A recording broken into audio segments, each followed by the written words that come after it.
Vamos rezar então? Pelo sinal da Santa Cruz, livrai-nos Deus, nosso Senhor, dos nossos inimigos. Em nome do Pai, do Filho e do Espírito Santo. Amém.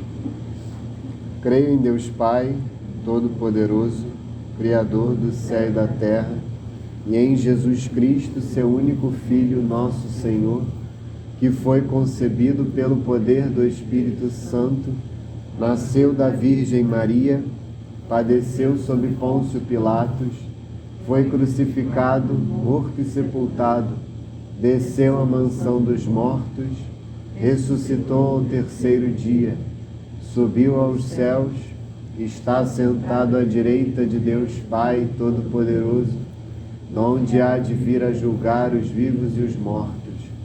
Creio no Espírito Santo, na Santa Igreja Católica, na comunhão dos santos, na remissão dos pecados, na ressurreição da carne, na vida eterna.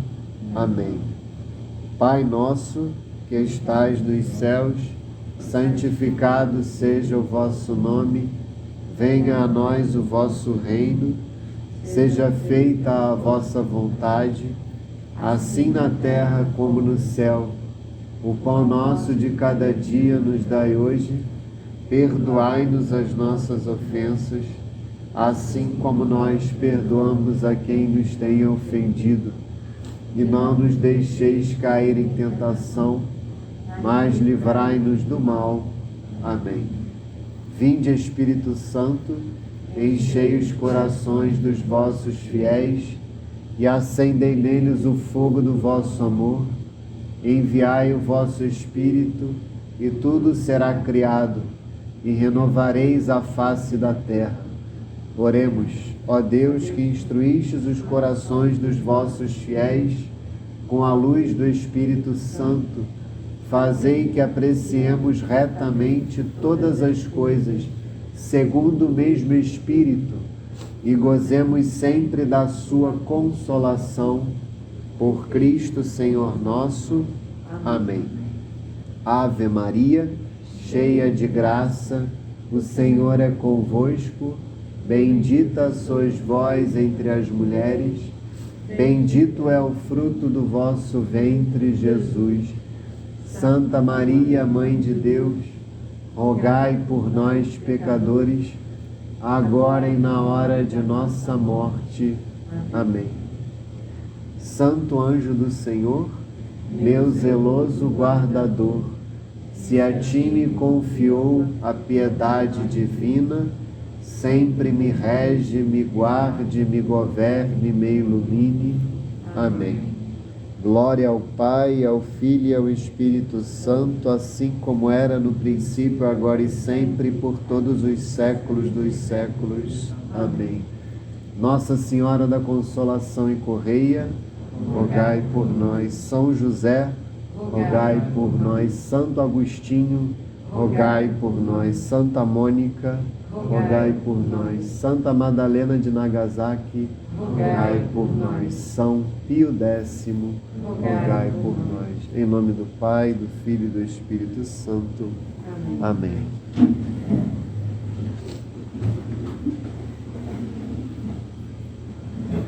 Então, mais uma vez, bom dia a todos. Hoje nós, de alguma forma, continuaremos a aula que o Renato deu na semana passada. O Renato começou a falar dos mistérios da vida de nosso Senhor Jesus Cristo. E na semana passada ele falou dos mistérios da infância e da chamada vida oculta de nosso Senhor. Hoje nós falaremos dos mistérios da vida pública. E não sei se vocês repararam, é uma aula em que a gente tem muitas passagens da Sagrada Escritura. É talvez a aula mais bíblica do ano, é a aula de hoje, porque são muitos mistérios. O Catecismo dedica uma pequena parte a cada um deles, então eu gosto de sempre colocar uma passagem da Bíblia que seja correspondente a cada mistério. Eu vou tentar acompanhar aqui pelo Catecismo, mas vou monitorar o tempo aqui. Se for necessário, a gente continua pelo compêndio, que são pouquíssimas perguntas no compêndio. Então vamos lá, o primeiro mistério da vida pública de Nosso Senhor é inclusive o mistério que inaugura a vida pública de Nosso Senhor Jesus Cristo aos 30 anos, é o seu batismo. No Catecismo da Igreja Católica é o parágrafo 535, o batismo de Jesus. Aqui no meu catecismo é a página 151. Então vamos lá. Primeiro a gente lê o catecismo e depois a Bíblia. E aí faremos uma breve explicação, porque são muitos mistérios, mas o catecismo está muito bem explicado. Vamos lá. A vida pública de Jesus tem início com seu batismo por João no Rio Jordão. João Batista proclamava um batismo de arrependimento para a remissão dos pecados. Uma multidão de pecadores, de publicanos e soldados, fariseus e saduceus e prostitutas, vem fazer-se batizar por ele. Jesus aparece.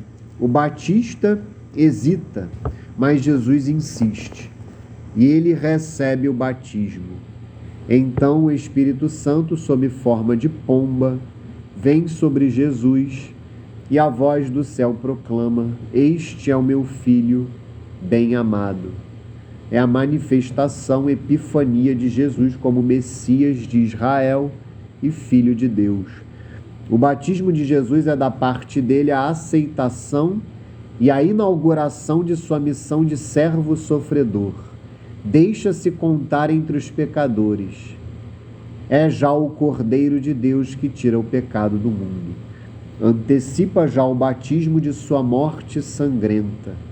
Vem já cumprir toda a justiça, ou seja, submete-se por inteiro à vontade de seu Pai. Aceita por amor este batismo de morte para a remissão de nossos pecados. A esta aceitação responde a voz do Pai, que coloca toda a sua complacência em seu Filho. O Espírito que Jesus possui em plenitude desde a sua concepção vem repousar sobre ele.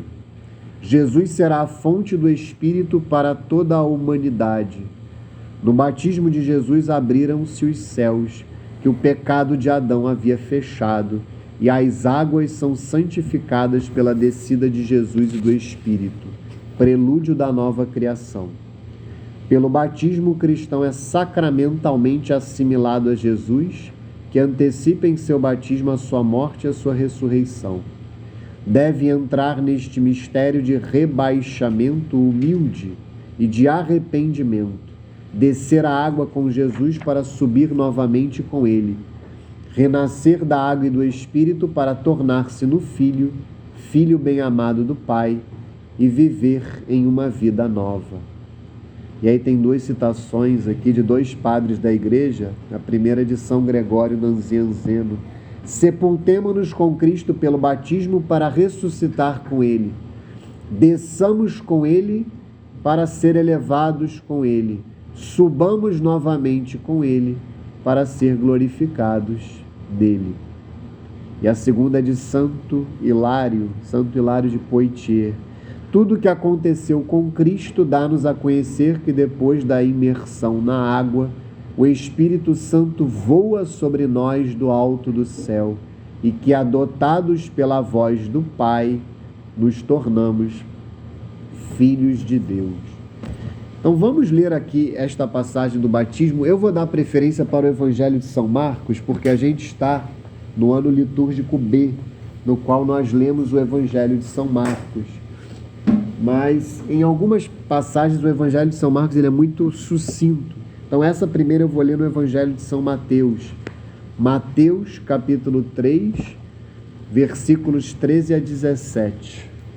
Mateus 3, versículos 13 a 17. Vamos lá. Da Galiléia foi Jesus ao Jordão ter com João a fim de ser batizado por ele. João recusava-se. Eu devo ser batizado por ti e tu vens a mim? Mas Jesus lhe respondeu: deixa por agora, pois convém cumpramos a justiça completa. Então João cedeu. Depois que Jesus foi batizado, saiu logo da água.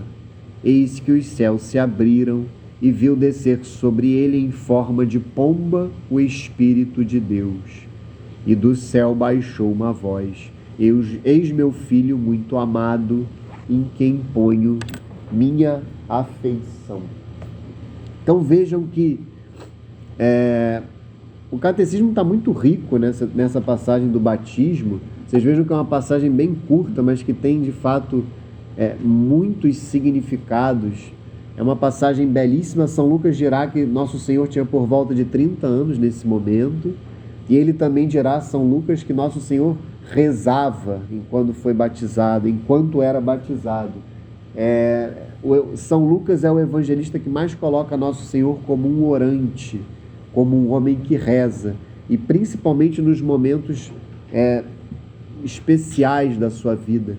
E aqui a gente vê a revelação da Santíssima Trindade, né? Muito claramente, Nosso Senhor Jesus Cristo é revelado pelo Pai como Filho. Eis meu Filho muito amado, em quem ponho minha afeição. Notoriamente, o Pai que revela ao Filho se revela, porque se há um Filho, há um Pai. Então a voz é a revelação do Pai, que ao mesmo tempo se revela e revela o Filho no homem, naquele homem, Deus que se fez homem. E o Espírito Santo também é revelado aqui em forma de pomba, o que faz uma referência àquela passagem do Gênesis, o Espírito de Deus pairava sobre as águas. Não sei se vocês lembram das catequeses sobre a criação. No capítulo 1, versículo 2 do livro do Gênesis, o Espírito de Deus pairava sobre as águas. Então aqui a gente vê, faz todo sentido, o Espírito Santo representado em forma de pomba. O catecismo também vai falar que São João Batista resiste, muito compreensível, mas Nosso Senhor dá uma palavra um pouco misteriosa: eu devo ser batizado por ti, tu vens a mim, diz São João Batista. Nosso Senhor dirá: deixa por agora, pois convém cumpramos a justiça completa. Então aqui, ao mesmo tempo, justiça significa cumprir a vontade do Pai. Para quem é da área do direito, né, a definição clássica de justiça é a vontade constante e perpétua de dar a cada um aquilo que lhe é devido. Então, quando a gente aplica a virtude da justiça a Deus, é a virtude da religião. A virtude da religião é a virtude da justiça aplicada a Deus. E dar a Deus o que é devido a Ele é tudo. Então, aqui Nosso Senhor diz que Ele deveria ser batizado para cumprir a vontade do Pai. E, ao mesmo tempo, justiça no Antigo Testamento é sinônimo de santidade. Justo é aquele que é santo. Tanto que no próprio Novo Testamento, São José é chamado de justo. Ele que era justo, dirá São Mateus no seu Evangelho. Então, aqui também é sinônimo de santidade. Nosso Senhor que é santíssimo, que cumpre a vontade do Pai. E também o Catecismo ressalta algo importantíssimo que tem tudo a ver com o mistério que nós celebramos hoje na igreja, que é a ascensão de Nosso Senhor Jesus Cristo. Aquilo que acontece hoje já estava prefigurado no batismo, que é a abertura dos céus. O Catecismo fala de forma belíssima: os céus que foram fechados em função do pecado de Adão e Eva, eles são abertos por Nosso Senhor Jesus Cristo. E aqui já fala, saiu logo da água, eis que os céus se abriram. Aqui já é sinal da salvação. Nosso Senhor Jesus Cristo que veio para nos salvar, para não somente remir os nossos pecados, mas nos dar a vida divina, nos fazer como deuses, participantes da vida bem-aventurada de Deus no céu. Então aqui esta abertura dos céus é sinal da ascensão, que Nosso Senhor, hoje nós celebramos este mistério, que Nosso Senhor, Ele sobe, Ele vai para a direita do Pai. Então vejam que os mistérios, eles estão todos conectados, relacionados. E também o Catecismo ressalta algo muito importante: Nosso Senhor aqui também, se eu falei da abertura dos céus como um sinal da nossa participação na vida divina, que é o significado último da salvação, o significado primeiro, que é a remissão dos pecados, também está presente aqui, porque Nosso Senhor se colocou na fila dos pecadores. Então, o Catecismo dirá que quem o batismo de São João Batista não é o sacramento do batismo, é importante que vocês saibam isso, era um batismo simbólico. A gente vai ter uma aula só sobre o sacramento do batismo, mas o batismo é um sacramento, há uma eficácia. Quando a água é derramada, a graça de Deus é derramada sobre a pessoa batizada. Aqui não, aqui é um símbolo, é um sinal de um arrependimento que moveu a pessoa a se colocar diante de São João Batista para... aquela água simbolizava um desejo de purificação, um arrependimento. Mas Nosso Senhor, quando Ele se coloca naquela fila, Ele que não tinha pecado, Ele que é Deus que se fez homem, Ele já começa, como diz o Catecismo, a assumir os nossos pecados, a tomar sobre Ele, a remir os nossos pecados, que é isso que Ele fez na cruz. Na cruz, Nosso Senhor se oferece em sacrifício para remir os nossos pecados, para pagar os nossos pecados. E aqui no batismo isso já acontece. Ele que se coloca na fila, por exemplo, que era frequentada pelas prostitutas, pelos cobradores de impostos, pelos fariseus, saduceus, pelos soldados, como fala o próprio Catecismo. Então, vejam que é uma passagem riquíssima. E o convite que eu faço a vocês, eu sei que isso é difícil, mas não deixem de olhar os rodapés quando vocês estudarem em casa, porque nos rodapés tem inúmeras referências bíblicas, referências de documentos da igreja. Eu procuro chamar a atenção de vocês o máximo possível, mas especialmente as referências bíblicas vocês já têm a escritura, né? Aqui a gente usa a Bíblia Ave Maria, né? A gente pede para que vocês comprem. Se vocês estudarem com a Bíblia do lado e conseguirem ler as passagens que estão no rodapé, certamente o estudo de vocês será muito rico e vocês ganharão uma intimidade muito grande com a Sagrada Escritura. É a melhor forma de ler a Escritura, são duas formas. A melhor forma de ler a Bíblia, a primeira é na missa. Por isso é que eu mando para vocês todo dia a homilia do Padre Paulo Ricardo e a liturgia diária. Se vocês conseguissem se disciplinar para ler, vocês verão que vocês vão ganhar intimidade com a Sagrada Escritura. Vai ter a primeira leitura, vai ter o Salmo, vai ter o Evangelho. E com o passar do tempo, durante uns 3 anos, que é o tempo para que a gente leia todas as passagens que a igreja nos propõe, né? Porque são 3 tipos, né, de liturgia. 2 anos para vocês lerem a liturgia semanal, né? Porque ela se divide em ano par e ano ímpar. Então a liturgia semanal, as passagens vocês lerão em 2 anos, mais 3 anos a liturgia dominical, porque se divide no ano A, no ano B e no ano C. Ano A, Evangelho de São Mateus, ano B, Evangelho de São Marcos, ano C, Evangelho de São Lucas. Então, em 3 anos, vocês lerão a Escritura não inteira, porque ela não está inteira, mas ela está em boa parte presente na liturgia. Então, essa é a melhor forma de ler a Escritura. Não simplesmente ler como um livro que você pega e lê do início ao fim, não, porque ali você vai ler com a igreja, na sua liturgia, e sempre com uma explicação ortodoxa de um bom sacerdote. Pode ser o Padre Paulo Ricardo, dispensa comentários, mas aqui também na paróquia nós temos boas homilias, bons comentários em geral sobre a Sagrada Escritura. E uma outra forma de ler muito bom, que é complementar, é ler com o Catecismo. E o Catecismo ele traz muitas passagens. Só se a gente olhar essas 2 páginas que nós estamos aqui, são diversas citações da Sagrada Escritura. Então aqui a referência 793 é da Escritura, 794, 795, 796. Depois na outra página, a 801 e a 802 são referências bíblicas. Então com o Catecismo vocês lerão também boa parte. É assim que um católico lê a Bíblia. Nós não somos protestantes. Nós não lemos a Bíblia da nossa cabeça e interpretamos segundo a nossa cabeça. Isso está errado, isso é desordenado. O católico ele lê a Bíblia com a igreja. E quem interpreta a Bíblia é a igreja, não somos nós. Nós não temos essa capacidade. É a igreja que é assistida pelo Espírito Santo para interpretar a Escritura. Ela que foi assistida pelo Espírito Santo para definir a Escritura. Quais seriam os livros que comporiam o cânon da Sagrada Escritura? Naturalmente, ela também é assistida pelo Espírito Santo para interpretar a mesma Escritura. Então vamos ao segundo mistério. O primeiro foi o do batismo. O segundo é a tentação de Nosso Senhor, ou as tentações de Nosso Senhor Jesus Cristo. O Catecismo é o parágrafo 538. Os evangelhos falam de um tempo de solidão de Jesus no deserto, imediatamente após seu batismo por João. Levado pelo Espírito ao deserto, Jesus ali fica 40 dias sem comer.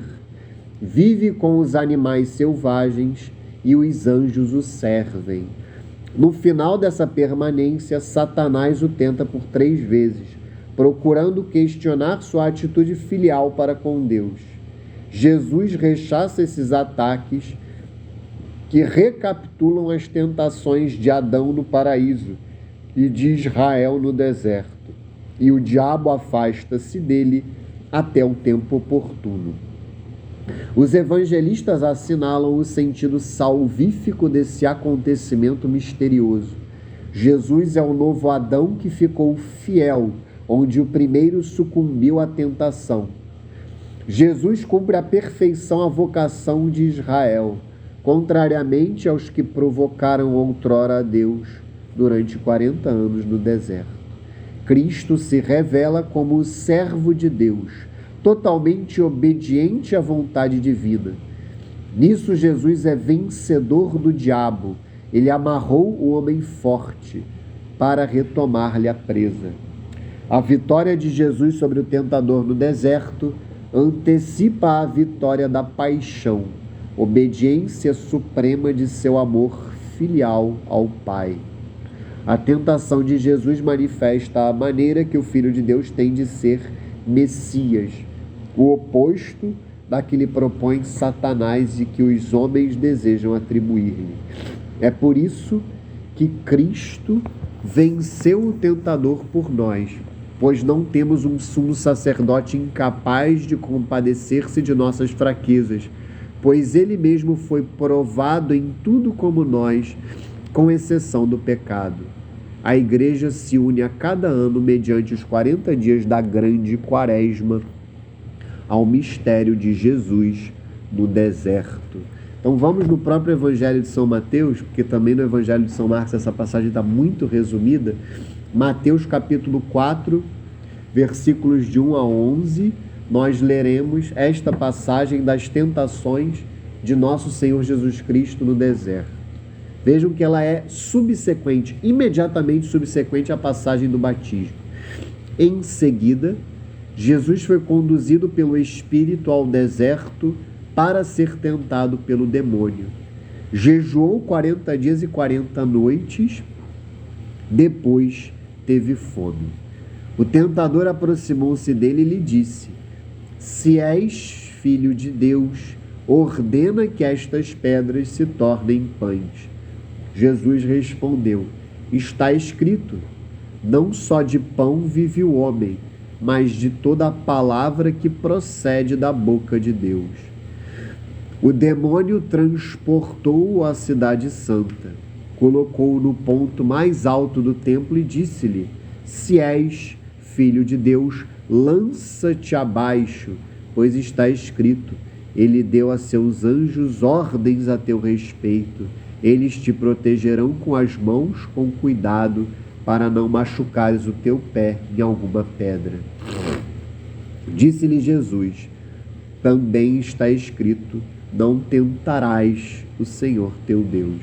O demônio transportou uma vez mais a um monte muito alto e lhe mostrou todos os reinos do mundo e a sua glória, e disse-lhe: Eu te darei tudo isto, se prostrando-te diante de mim, me adorares. Respondeu-lhe Jesus: Para trás, Satanás, pois está escrito, adorarás o Senhor teu Deus e só a Ele servirás. Em seguida, o demônio o deixou e os anjos aproximaram-se dele para servi-lo. Passagem belíssima também, é misteriosa, como diz o catecismo. E o catecismo também explica muito bem. Primeiro, vocês viram que a quaresma nada mais é do que a igreja que se une a Nosso Senhor durante 40 dias no deserto. Então aí está a origem do tempo litúrgico da quaresma, que também tem uma origem catequética, porque aqueles que se preparavam para o sacramento do batismo, eles tinham um período de 40 dias próprio para receberem os 3 sacramentos da iniciação cristã na vigília pascal, no sábado santo. batismo, crisma e Eucaristia, né? A primeira comunhão. Então, esse tempo que antecedia o Sábado Santo, com o passar dos anos, ele passou a ser a Quaresma, e não somente para os catecúmenos, para aqueles que se preparavam para o batismo, mas para toda a igreja. Então vejam que este período ele é inspirado nas tentações que Nosso Senhor sofreu no deserto. Aqui a gente vê de maneira muito bela que Nosso Senhor Jesus Cristo ele se fez homem como nós e igual a nós em tudo, como diz a carta aos Hebreus, exceto no pecado. Ele não pecou, é evidente, é Deus, ele não pode pecar. O pecado é justamente desobedecer a Deus, desprezar a Deus, e ele, como Deus, é evidente que ele não pode pecar, mas ele foi até tentado como nós. Isso é muito belo. Vejam a humildade de nosso Senhor Jesus Cristo, de se permitir ser tentado pelo demônio. E aqui mostra que nós sofreremos tentações. O número 40 ele é simbólico também na Escritura como uma geração. A gente olha isso, por exemplo, no dilúvio, né? O dilúvio no tempo de Noé, em que aquela geração ela foi renovada, né? Com exceção da família de Noé, todo mundo morreu. Então ali já tem esse sinal de uma geração, da duração da vida. Então durante 40 dias choveu e Deus renovou a humanidade que havia se transviado, se entregado ao pecado, estava entregue ao pecado. E também a gente vê essa simbologia do número 40 no próprio Êxodo, porque o povo de Israel cruzou o deserto durante 40 anos, aí não foram 40 dias, foram 40 anos, e também foi uma geração que passou. Daqueles que saíram do Egito, somente 2 homens entraram na terra prometida, no caso Josué, há até um livro, né? Livro de Josué na Sagrada Escritura, e Caleb. Com exceção de Josué e Caleb, nem Moisés entrou na terra prometida. Então ali a gente vê também mais uma vez o número 40 como símbolo de uma vida, de uma geração. E é por isso que este número 40 também está aqui. Por isso é que Nosso Senhor ficou 40 dias no deserto, porque isto significa que nós seremos tentados sempre. Nós sempre sofreremos tentações até o fim das nossas vidas. Por isso é que nós devemos vigiar e orar. Isso é muito claro, que as tentações são próprias desta vida terrena. Tanto que no Pai Nosso a gente não pede, não te retirais as tentações de nós, não nos deixeis cair em tentações. Até a oração do Pai Nosso mostra que haverá tentações, mas nós pedimos a Deus para que não caiamos nelas, para que não sucumbamos, para que não pequemos. Então, se nosso Senhor Jesus Cristo foi tentado, nós também seremos tentados. E se ele venceu as tentações, se ele venceu o demônio, ele também nos chama a vencer. E aqui, mais uma vez, como há no batismo, há esse paralelismo de Nosso Senhor com Adão e Eva, principalmente com Adão, né? O paralelismo com Eva é com Nossa Senhora, onde Adão pecou, ou quando Adão pecou, Nosso Senhor resistiu. Nosso Senhor foi tentado e não caiu no pecado, resistiu ao pecado, resistiu à tentação. E também o catecismo faz um paralelismo com o próprio povo de Israel, que no deserto sucumbiu ao pecado. E por isso aquela geração não chegou na terra prometida, porque eles não se mantiveram fiéis a Deus na travessia do deserto. Nosso Senhor, diferentemente, é o santo dos santos que não peca. Ele assume os nossos pecados para nos remir, para nos salvar. E é interessante dizer, isso não está no catecismo, que aqui estão os 3 pecados que estão na base de todos os demais pecados. Se a gente fala de pecados capitais, que são 7, né? Capitais também, para quem é da área do direito, não sei se há alguém, caput, né? Quando a gente fala, caput em latim significa cabeça. Por isso é que numa determinada legislação tem lá um artigo, e aí tem o caput do artigo, que é a cabeça, é aquele texto inicial, e aí ele pode ter os seus incisos, as suas alíneas, os seus parágrafos, mas o caput é a cabeça. Capital vem disso. São os pecados que estão na cabeça, na raiz de todos os outros, que são 7. Mas antes destes 7, ou dentre estes 7, há 3 que estão na raiz de todos os outros, que são estes 3 que nosso Senhor venceu. Primeiro lugar, a gula, né? A gula é um pecado capital e é um pecado que a gente não dá muita atenção para ele, erradamente ele está na raiz de muitos outros pecados. Então a gente vê isso, é a primeira tentação, é a tentação da gula. A segunda, no Evangelho de São Mateus, está numa ordem diferente do Evangelho de São Lucas. No Evangelho de São Mateus, a segunda é a vanglória. É a vanglória, é a vaidade, é a tentação de se lançar para que Deus nos ampare, se lançar propositalmente. Então, a vanglória, a vaidade também é um pecado que está na raiz de muitos outros. E a terceira tentação é a avareza. O demônio mostra para Nosso Senhor todos os reinos do mundo. Então, a avareza também é um pecado que está na raiz de muitos outros. Gula, vanglória e avareza. E são esses mesmos pecados que levaram, estas mesmas tentações que levaram Eva a pecar. É muito interessante isso. É como a Sagrada Escritura, ela está, evidentemente, toda ela é um mesmo mistério. Se a gente olha lá no livro do Gênesis, já vou te dar a palavra, querida, no capítulo 3, no momento em que Eva é tentada, vejam, no versículo 6 do capítulo 3 do livro do Gênesis, vejam que são exatamente esses 3 pecados. A mulher, vendo que o fruto da árvore era bom para comer, gula, de agradável aspecto. Aqui é a avareza, porque a avareza é o que São João chamará de concupiscência dos olhos, né? A gula é a concupiscência da carne, é a mesma raiz da luxúria, de agradável aspecto. E o terceiro, muito apropriado para abrir a inteligência. Aqui é a vaidade. E São João vai falar o mesmo na sua carta. É impressionante. Estas 3 passagens, elas estão conectadas. São João, na sua primeira carta, no capítulo 2, versículo 16, ele dirá o seguinte: porque tudo o que há no mundo, a concupiscência da carne, gula, a concupiscência dos olhos, avareza, a soberba da vida, que é a vaidade, vanglória, não procede do Pai, mas do mundo.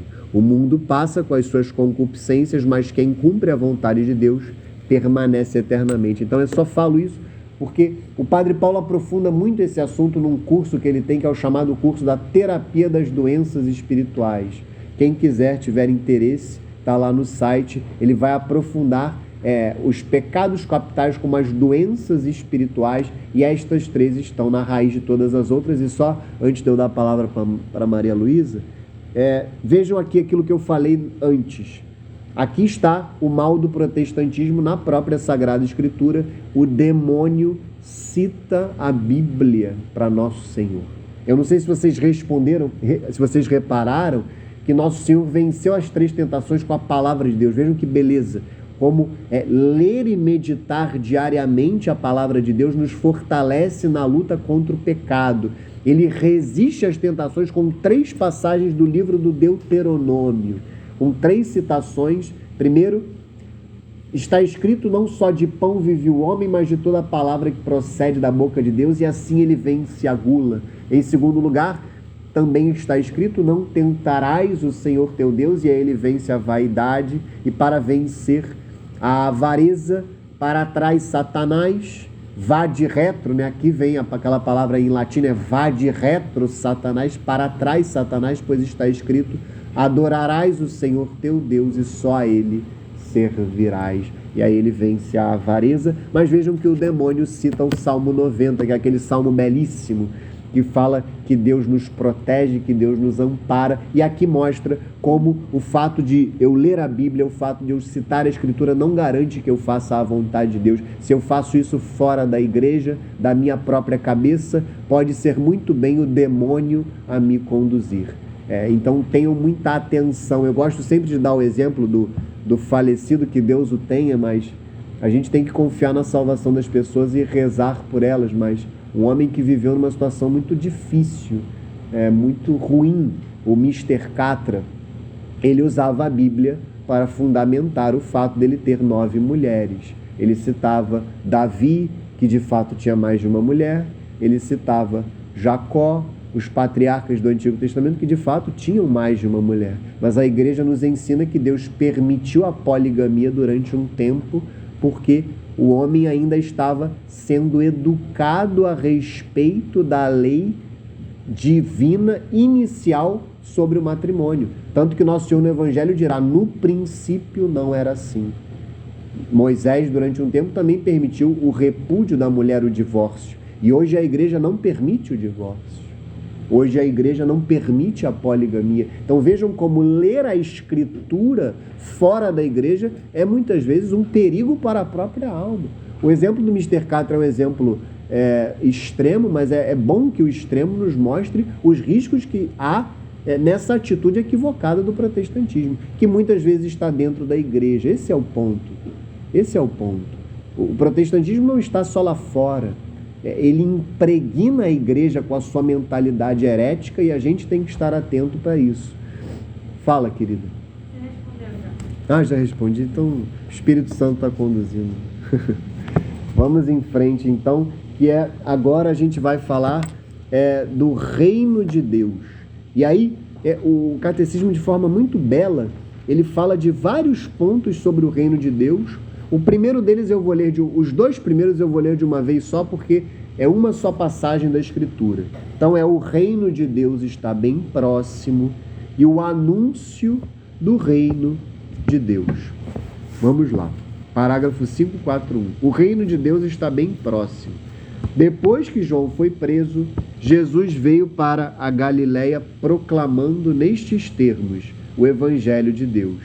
Cumpriu-se o tempo e o reino de Deus está próximo. Convertei-vos e crede no Evangelho. Para cumprir a vontade do Pai, Cristo inaugurou o reino dos céus na terra. Ora, a vontade do Pai é elevar os homens à participação da vida divina. Realiza tal intento reunindo os homens em torno de seu Filho Jesus Cristo. Esta reunião é a Igreja, que é na terra o germe e o começo do reino de Deus. Cristo está no centro do congraçamento dos homens na família de Deus. Convoca-os junto a si por sua palavra, por seus sinais que manifestam o reino de Deus, pelo envio de seus discípulos. Realizará a vinda de seu reino, sobretudo, pelo grande mistério de sua Páscoa, sua morte na cruz e sua ressurreição. E eu, quando for elevado da terra, atrairei todos a mim. A esta união com Cristo são chamados todos os homens. E aí o primeiro ponto, então aqui é só uma introdução, o primeiro ponto é o anúncio do reino de Deus. Então, nosso Senhor, primeiro, ele manifesta o reino de Deus através da sua palavra, através do anúncio. Vamos ler aqui a partir do parágrafo 543. Todos os homens são chamados a entrar no reino.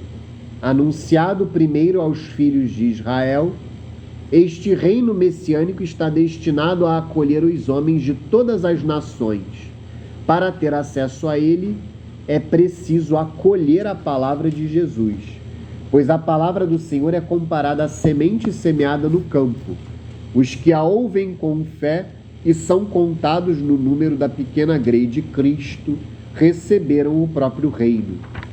Depois, por sua própria força, a semente germina e cresce até o tempo da messe. Essa é uma citação de um documento do Concílio Vaticano II, chamado Lumen Gentium, Luz dos Povos. É uma constituição dogmática sobre a Igreja. O reino pertence aos pobres e aos pequenos, isto é, aos que o acolheram com um coração humilde. Jesus é enviado para evangelizar os pobres, declara-os bem-aventurados, pois o reino dos céus é deles. Foi aos pequenos que o Pai se dignou revelar o que permanece escondido aos sábios e aos entendidos. Jesus compartilha a vida dos pobres desde a manjedoura até a cruz. Conhece a fome, a sede e a indigência. Mais ainda, identifica-se com os pobres de todos os tipos e faz do amor ativo para com eles a condição para se entrar em seu reino. Jesus convida os pecadores à mesa do reino. Não vim chamar justos, mas pecadores.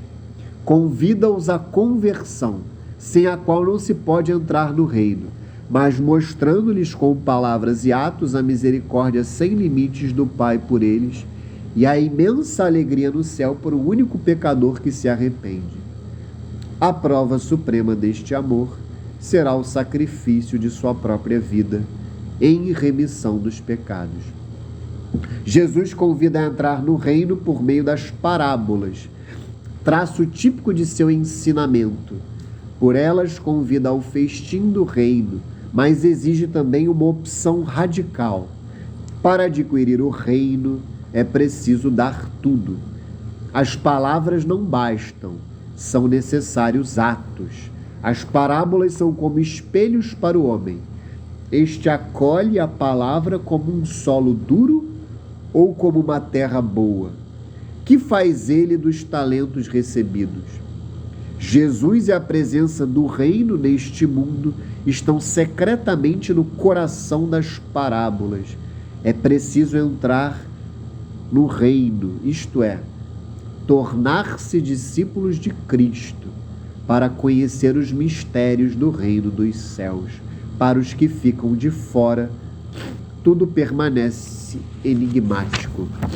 Então vamos aqui, finalmente a gente vai conseguir chegar ao Evangelho de São Marcos. A passagem que eu escolhi é o capítulo 1 do Evangelho de São Marcos, versículos 14 a 20, tá? Aqui a gente vai ver o anúncio do reino de Deus e a conversão, dos primeiros discípulos. Vamos lá. Depois que João foi preso, Marcos 1, versículos 14 a 20. Depois que João foi preso, Jesus dirigiu-se para a Galileia, pregava o evangelho de Deus e dizia: completou-se o tempo e o reino de Deus está próximo. Fazei penitência e crede no evangelho. Passando ao longo do mar da Galileia, viu Simão e André, seu irmão, que lançavam as redes ao mar, pois eram pescadores. Jesus disse-lhes: vinde após mim, eu vos farei pescadores de homens. Eles, no mesmo instante, deixaram as redes e seguiram-no. Uns poucos passos mais adiante, viu Tiago, filho de Zebedeu, e João, seu irmão, que estavam numa barca, consertando as redes, e chamou-os logo.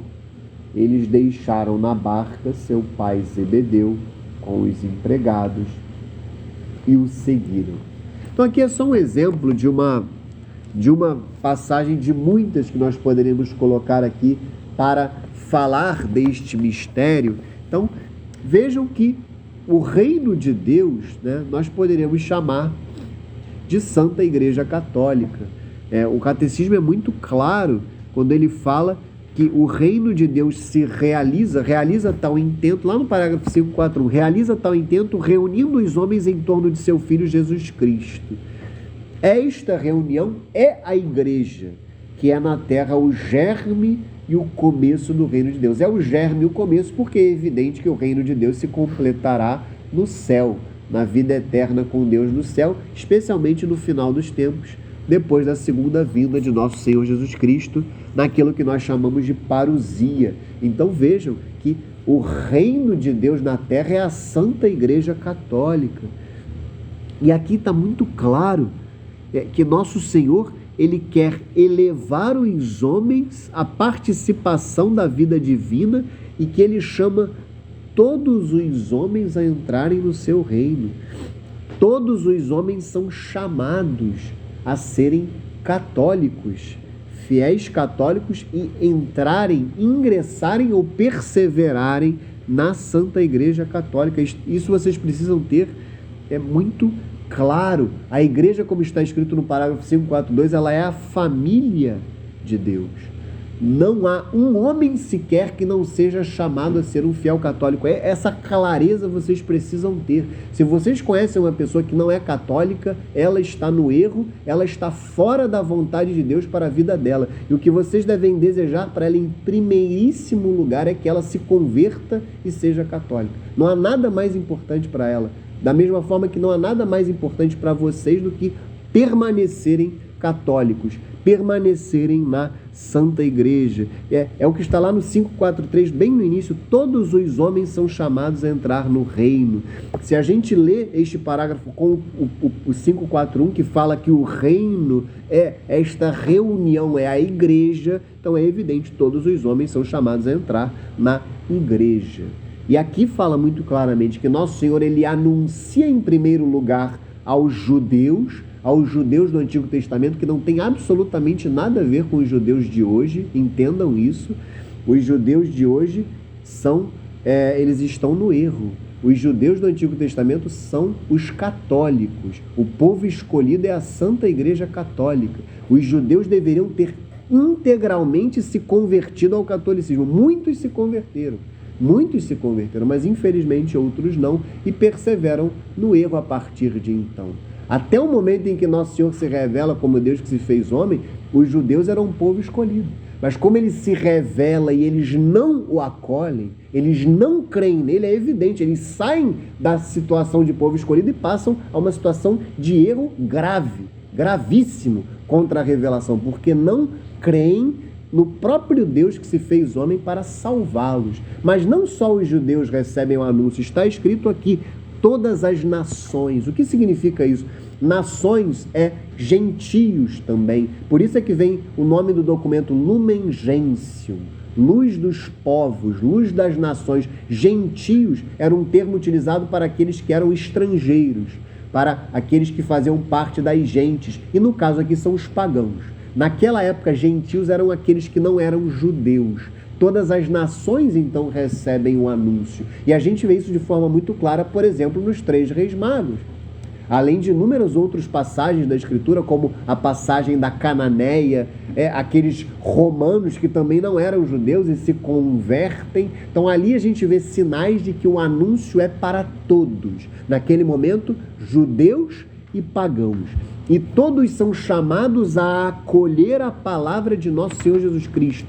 Hoje, a gente leu no Evangelho de hoje, quem foi à missa ou quem irá, Nosso Senhor fala no fim do Evangelho do próprio São Marcos: ide pelo mundo inteiro e anunciai o Evangelho a toda criatura. E aí ele sentencia: quem crer e for batizado será salvo, quem não crer será condenado. Então, crer em Nosso Senhor é um dever moral de todos nós. Então ele nos chama a crer na sua palavra.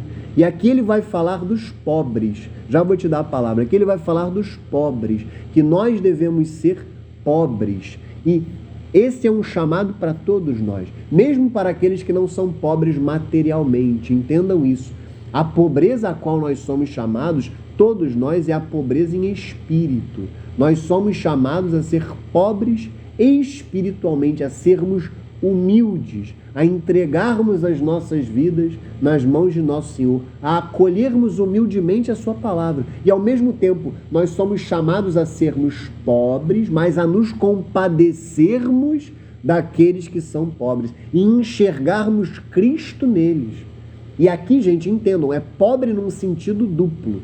Material, sem dúvida nenhuma, eu sou chamado a fazer caridade material, eu sou chamado a ser generoso materialmente, mas acima da caridade material está a caridade espiritual, que são aquelas pessoas que principalmente estão no pecado, estão afastadas de Deus, não conhecem a Deus. Esses são os maiores pobres, estes são os maiores miseráveis de quem eu devo me compadecer e em quem eu devo enxergar Cristo. Então, por isso é que a igreja ela tem 7 obras de caridade material e 7 obras de caridade espiritual.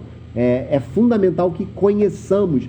Quem tem o compêndio aqui é a página 183, depois vocês olhem lá. Existem 7 obras de caridade material, lá no finalzinho, já na parte, é um apêndice.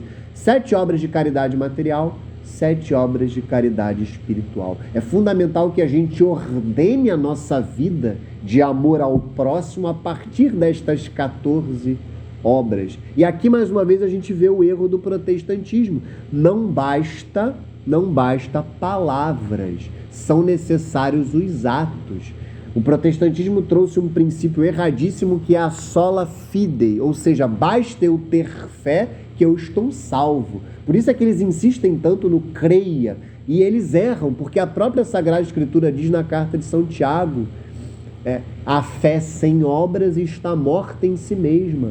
Mostre-me a tua fé sem obras, que eu te mostrarei a minha fé pelas obras, dirá São Tiago. Então, nós cremos que ao lado da fé deve estar a caridade, o amor, devem estar as obras. Tanto que São Paulo dirá na carta aos Gálatas que a fé se torna operante pela caridade. É pela caridade, é pelo amor que a fé se manifesta, que a fé se torna operante. Então, os protestantes também nisso estão redondamente equivocados. E, por fim, antes de eu dar a palavra ao Francisco, primeiro, fala que o catecismo da necessidade de conversão é evidente. Hoje, as pessoas, infelizmente, fazem uma imagem de Deus que não é um pai, como diz o padre Paulo Ricardo, de um Deus que é um vovô, que não castiga, que não condena, que não pune os pecados. Este não é Deus.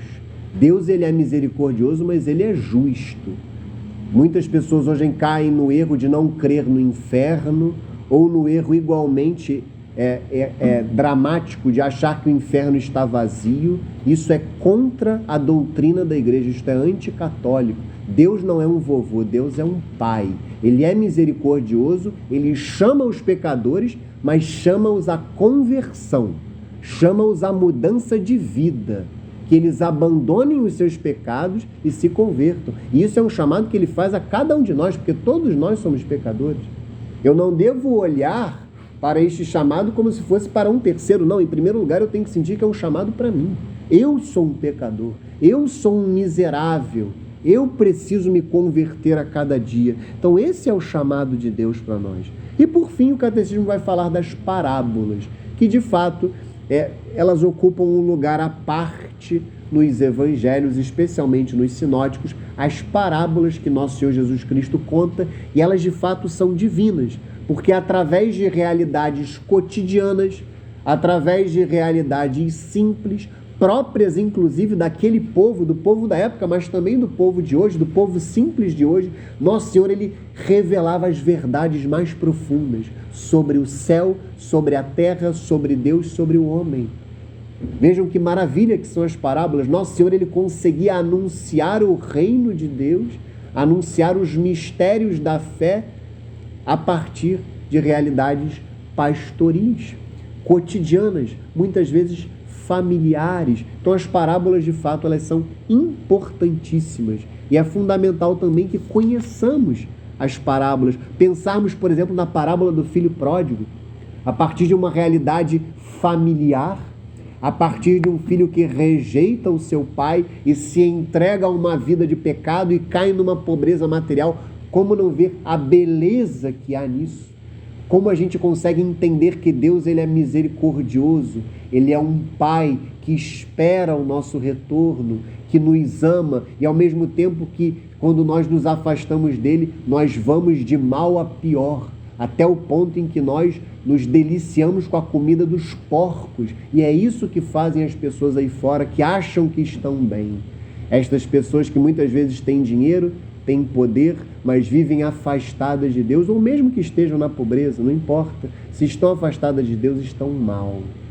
Estão mal. Deliciam-se com a lavagem, deliciam-se com a comida dos porcos. É assim que vive a maior parte da sociedade hoje, infelizmente. Fala, querido.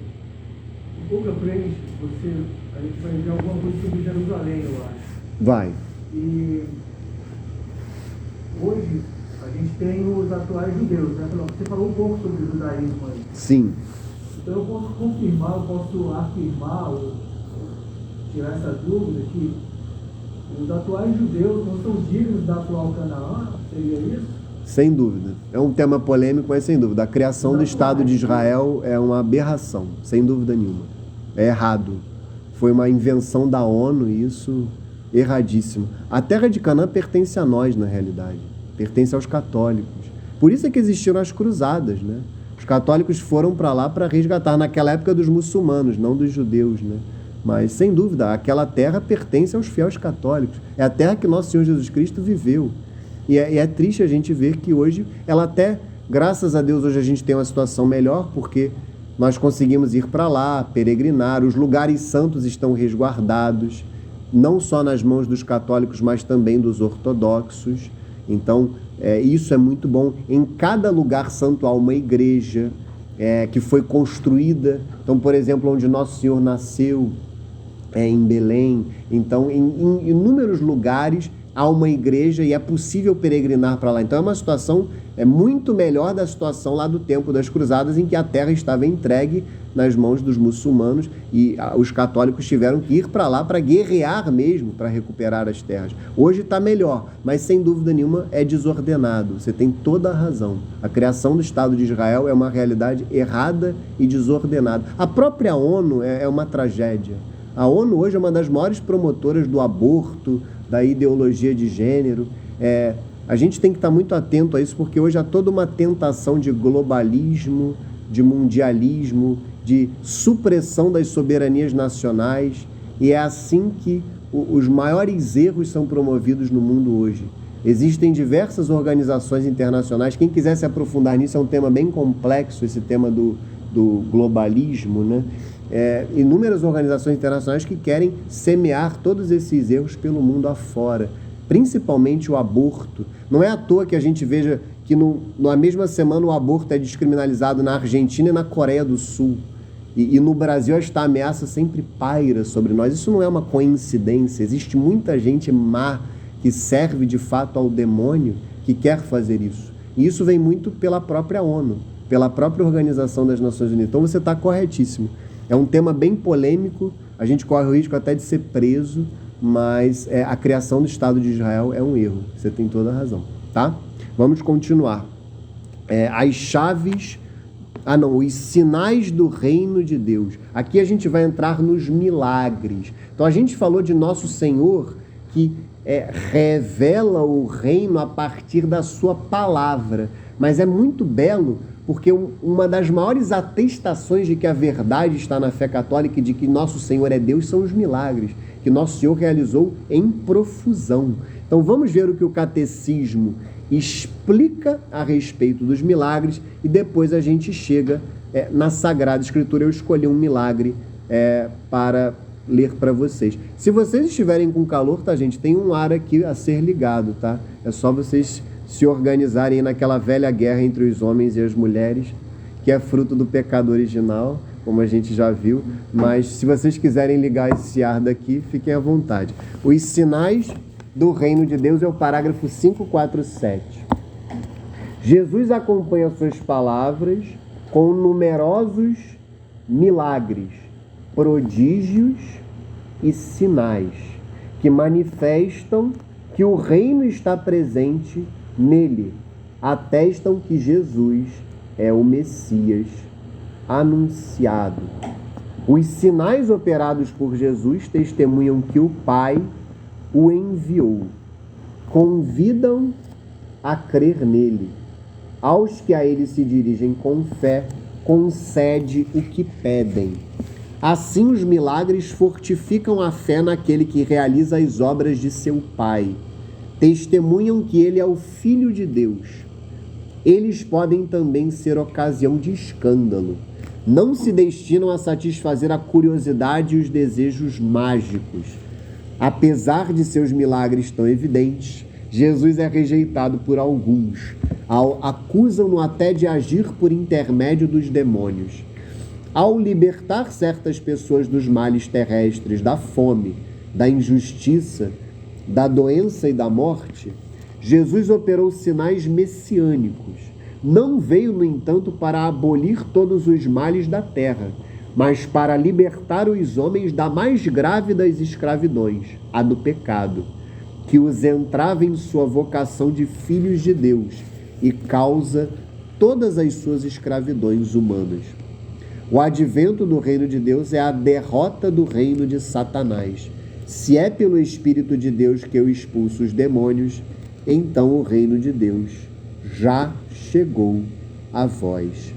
Os exorcismos de Jesus libertam homens do domínio dos demônios, antecipam a grande vitória de Jesus sobre o príncipe deste mundo. É pela cruz de Cristo que o reino de Deus será definitivamente estabelecido. Deus reinou do alto do madeiro. É um hino litúrgico, como está lá no rodapé. Então, da mesma forma que no anúncio do reino, havia inúmeras passagens que eu poderia escolher, mas eu escolhi uma que me é muito cara, que é do início do Evangelho de São Marcos, no capítulo 2, é aquele milagre da cura do paralítico. Vamos a ele. Evangelho de São Marcos, capítulo 2, versículos de 1 a 12. É aquela passagem que é até um pouco engraçada, um pouco interessante. Vamos lá. Marcos 2, de 1 a 12. Alguns dias depois, Jesus entrou novamente em Cafarnaum e souberam que ele estava em casa. Reuniu-se uma tal multidão que não podiam encontrar lugar nem mesmo junto à porta, e ele os instruía. Trouxeram-lhe um paralítico carregado por 4 homens. Como não pudessem apresentar-lhe por causa da multidão, descobriram o teto por cima do lugar onde Jesus se achava, e por uma abertura desceram o leito em que jazia o paralítico. Jesus, vendo-lhes a fé, disse ao paralítico: Filho, perdoados te são os pecados. Ora, estavam ali sentados alguns escribas que diziam uns aos outros: Como pode este homem falar assim? Ele blasfema. Quem pode perdoar pecados senão Deus? Mas Jesus, penetrando logo com o seu espírito nos seus íntimos pensamentos, disse-lhes: Por que pensais isto nos vossos corações? Que é mais fácil dizer ao paralítico: os pecados te são perdoados? Ou dizer: levanta-te, toma o teu leito e anda?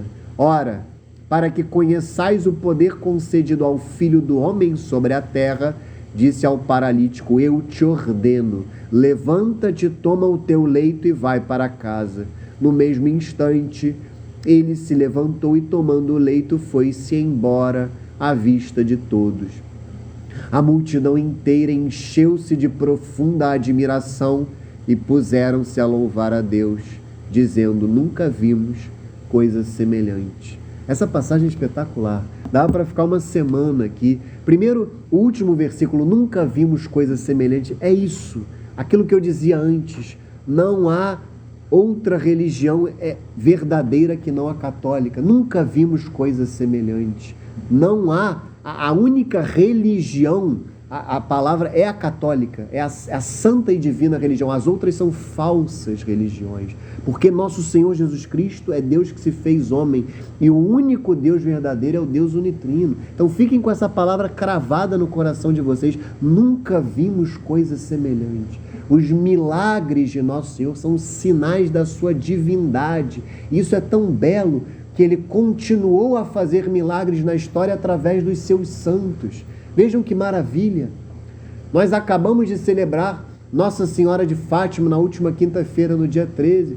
Houve em Fátima o milagre do sol. O padre Paulo Ricardo, não sei se vocês ouvem lá as homilias que eu mando, ele falou deste milagre em uma delas durante a novena, um fato extraordinário em que o sol isso foi testemunhado por 70 mil pessoas. O sol começou a bailar, como eles achavam, a dançar, e ele mudava de cor, e a roupa das pessoas ficou seca de uma hora para outra, elas estavam encharcadas por conta. Isso aconteceu no século XX. Isso aconteceu em 13 de outubro de 1917. Como há pessoas que não creem?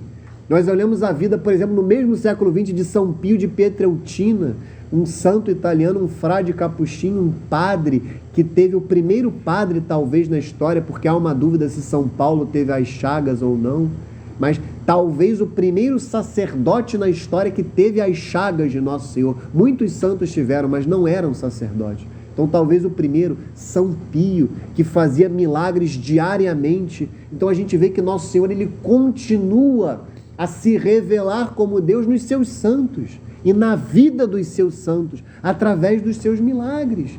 Como não crer que Nosso Senhor Jesus Cristo é Deus?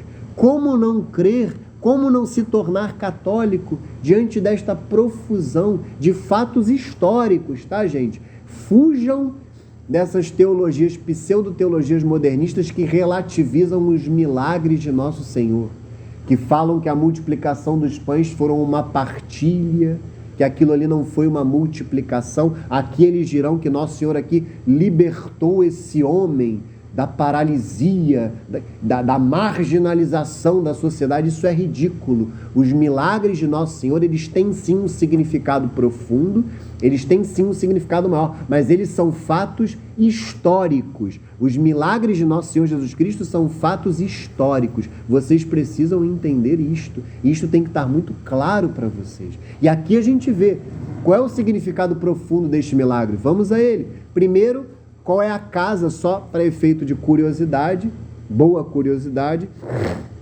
A casa em que Nosso Senhor estava era a casa de Simão Pedro. Está lá no rodapé da Bíblia da Ave Maria. Nosso Senhor, quando ele sai de Nazaré, quando ele sai da casa do seu pai, quando ele sai da casa de Nossa Senhora, ele vai morar em Cafarnaum, na casa de São Pedro, de Simão Pedro. E é muito interessante que esses homens, vejam aqui, eu estou falando muito do protestantismo hoje, mas é porque eu preciso cuidar de vocês e dessas mentalidades protestantes que se impregnam na igreja, e também porque nesta turma, eu já falei, tem muitos egressos do protestantismo convertidos ao catolicismo. Isso é uma grande graça que a nossa turma tem. Vejam aqui o valor da intercessão, o sinal claríssimo do valor da intercessão. Aquele paralítico que sozinho ele tinha fé, porque se ele não tivesse fé, ele não tinha sido curado. Mas ele precisava que alguém o levasse até nosso Senhor Jesus Cristo. Isto é a intercessão. Por isso é que nós pedimos a intercessão primeiramente de Nossa Senhora. Por isso é que nós pedimos a intercessão dos nossos anjos da guarda. Por isso é que nós pedimos a intercessão dos santos, mas também das pessoas que vivem aqui conosco. Por que a gente, quando a gente tem um problema, a gente não reza sozinho, a gente sempre pede para os nossos amigos rezarem também, pela nossa família. Isso é intercessão, e aqui isto está materializado fisicamente. Esses homens que levam o seu amigo, descobrem o teto de uma casa que eles nem talvez conhecessem o dono, que no caso era São Pedro, ainda Simão, e colocam o leito diante de nosso Senhor. Vejam que maravilha, que sinal da intercessão, que caridade. E é bonito demais porque nosso Senhor, ele vendo-lhes a fé, e aqui mostra que o milagre, ele depende da fé. E aqui, no caso, a fé dos 4, mas também do paralítico. Vendo-lhes a fé, ele não faz o milagre físico, ele perdoa os pecados. Filho, os teus pecados te são perdoados. Ou, filho, perdoados te são os pecados. Aqui mostra claramente que o significado profundo do milagre é levar as pessoas à conversão. O significado profundo do milagre é que as pessoas creiam em nosso Senhor Jesus Cristo, saiam da sua vida de pecado. E aqui está muito claro. Aquele homem esperava, em primeiríssimo lugar, ser curado da sua paralisia. Ele cria em nosso Senhor. Por isso é que ele pediu aos seus amigos e eles o levaram até nosso Senhor. Mas em primeiríssimo lugar, nosso Senhor, aqui, ele se mostra como Deus, e os escribas não estão errados. Só Deus pode perdoar os pecados. Os escribas estão certos. Mas o fato é, o erro deles é não crer que nosso Senhor era Deus. Não crer que nosso Senhor era Deus que se fez homem. E aí, ele diz, filhos, perdoados são os pecados. E mais uma vez ele se mostra Deus porque ele consegue penetrar no íntimo dos seus corações. Ele consegue conhecer os seus pensamentos. Isso só Deus pode fazer, evidentemente. Então aqui ele se revela para nós como Deus 3 vezes. Ele se revela como Deus quando ele perdoa os pecados, ele se revela como Deus quando ele penetra o íntimo dos pensamentos daquele homem e, por fim, ele se revela como Deus quando ele cura a paralisia daquele homem. E é tão bonito a forma como ele fala, é tão belo, que é mais fácil. Por que pensais isto nos vossos corações? Olha que beleza. Aqui ele se revela como Deus. Na Escritura a gente precisa ir em cada detalhe. A gente precisa meditar cada detalhe, sugar e ruminar. Vejam, por que pensais isto nos vossos corações? Nesse momento ele estava se mostrando para esses homens como Deus. Ele estava se compadecendo deles, para que eles pensassem, realmente, ele leu o meu pensamento, ele pode perdoar os pecados. E aí, depois ele vai dizer que é mais fácil dizer ao paralítico. Isso é uma lição para nós, porque muitas vezes nós pensamos em primeiro lugar na cura física. Diante até de uma pessoa querida que está doente, a gente se importa mais com a cura física e não com a salvação eterna daquela pessoa. A primeira preocupação nossa diante de alguém que se aproxima da morte é levar um padre até essa pessoa.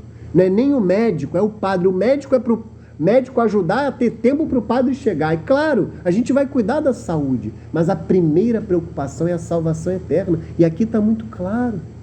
O que é, olha, vejam o que nosso Senhor vai dizer. O que é mais fácil dizer ao paralítico? Os pecados te são perdoados, ou dizer, levanta-te, toma o teu leito e anda? Ora, para que conheçais o poder concedido ao Filho do Homem sobre a terra. Teve alguém que perguntou sobre Filho do Homem. Vejam que é homem com H maiúsculo. Eu, na hora que eu respondi na última aula que eu dei, eu fiquei na dúvida, mas é homem aqui, é Filho de Deus. É homem com H maiúsculo. O Filho do Homem sobre a terra disse ao paralítico, eu te ordeno, levanta-te, toma o teu leito e vai para casa. Vejam, ele dá uma ordem àquele homem. Ele dá uma ordem àquele homem e mostra o que é mais importante, que a cura da paralisia ela é um meio para suscitar a fé do paralítico, dos seus amigos, dos escribas e de todos. E aí a reação da multidão, que até me emocionou quando eu lia aqui, minha voz até ficou um pouco embargada. Eu não chego a chorar porque, infelizmente, eu ainda não recebi essa capacidade. Eu dificilmente choro. Mas eu fiquei com a voz embargada. No mesmo instante, ele se levantou e, tomando o leito, foi-se embora à vista de todos. A multidão inteira encheu-se de profunda admiração e puseram-se a louvar a Deus, dizendo, nunca vimos coisa semelhante. Olha que maravilha! Essa multidão somos nós. Nós que 2000 anos depois lemos a Sagrada Escritura com a igreja e cremos que nosso Senhor Jesus Cristo é Deus.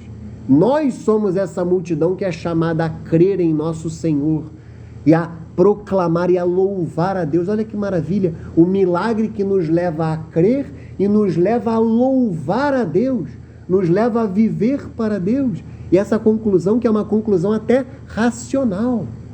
Nunca vimos coisa semelhante. Não há Deus fora do Deus unitrino, Pai, Filho e Espírito Santo. Deus se fez homem. Nosso Senhor Jesus Cristo é Deus que se fez homem. Tudo que há fora do Deus unitrino é falso, é ídolo, é idolatria. E não há outra religião verdadeira que não a Santa Igreja Católica. Isso tem que estar muito claro para nós. E essa passagem nos ajuda a crer. Vejam como a catequese, de fato, ela é um processo muito especial. Eu sou suspeito para falar, mas é um processo muito especial porque eu tenho esse privilégio de crer com vocês continuamente, se Deus permitir, até morrer. Talvez eu morra até na sala de catequese velhinho, eu vou ter um ataque cardíaco e morrer. Porque se depender de mim, eu continuarei a dar aula para sempre. Porque isso aqui é uma graça de Deus na minha vida mesmo. Porque eu posso retomar e renovar a minha fé. Mas para vocês, fiquem muito atentos. Fiquem muito atentos a essa graça que Deus realiza aqui dentro. Por isso é que a gente reza no início de cada aula, porque Deus quer fazer uma graça na vida de vocês. Ele quer mudar a vida de vocês através da catequese. Como diz aí o lema desse belíssimo trabalho, a Bruna está até envolvida, da nossa paróquia, que eu mando para vocês. Eu sei que vai acabar, no fim de maio eu não vou mandar mais tantas mensagens, mas as famílias dizem para nós, depois que elas falam da aparição de Nossa Senhora do dia, elas falam: não deixem essa graça passar.